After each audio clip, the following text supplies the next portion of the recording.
will do to you the very things I heard you say. Guys, I will do to you the very things I heard you say. That is profound. That is what I have been trying to impress upon us from the beginning of this story. It is what we say. By our words we're justified. By our words we're acquitted. Matthew 12 and 37. Mark 11:23 says, you will have what you say. Job 22 and 28 says, you shall decree a thing, and it shall be established unto you. Proverbs 18:21 says, death and life are in the power of the tongue, and those who love it will eat its fruit.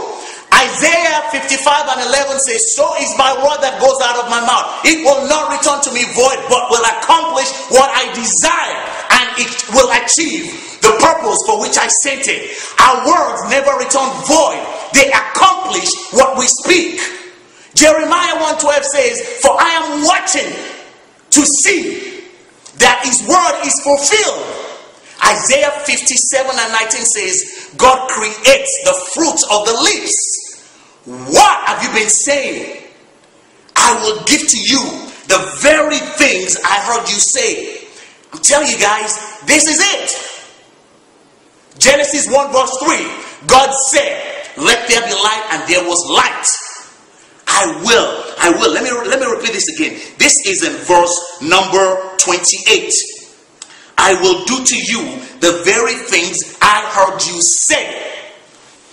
I will do to you the very things I heard you say. Now, making reference to the Israelites, let's look at what God was making reference to. Verse 29 says, in the desert, your bodies will fall, every one of you, 20 years old or more, who was counted in the census and who has grumbled against me. Not one of you will enter the land I swore with uplifted hand to make your home, except Caleb, son of Jephunneh, and Joshua, son of Nun. I'm telling you guys, you see, when I tell you that the laws of nature do not play any favoritism, this is what I put my hope in right here. It is estimated that over 600,000 men left Egypt. And these are people 20 years and older. Now, God is saying here, not one of you, says, in the desert your bodies will fall. Every one of you 20 years old or more who was counted in the census and who has grumbled against me. In other words, out of 600,000 people, give or take, we are told here that not one of them will enter the promised land except for Caleb and Joshua. What that tells me is the law is no respecter of people. There is no favoritism.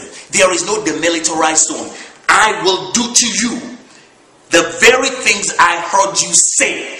Joshua and Caleb were bold enough to possess their possession.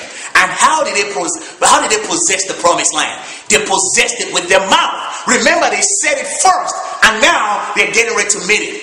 The other Israelites, they said, if only we had died in Egypt or in this desert, why is the Lord bringing us to this land only to let us fall by the sword? So now God is saying to them, I will do to you the very things I heard you say. In this desert, your bodies will fall. Every one of you, 20 years old or more, who was counted in the census and who has grumbled against me. Not one of you will enter the land I swore with uplifted hand to make your home. In other words, isn't that unfortunate?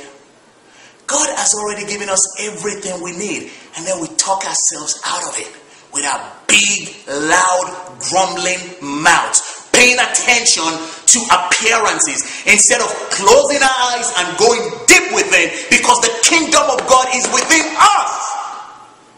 The kingdom of your I amness goes on. How am I doing on time? You have 7 minutes. All right, I'm wrapping up here. For 5 minutes. I'm wrapping up right here. Okay, we'll pick it up again. Remember, I will do to you the very things I heard you say. What have you been saying? Say what you want to see, because that's what you're going to get. And I'll talk to you soon. Ciao.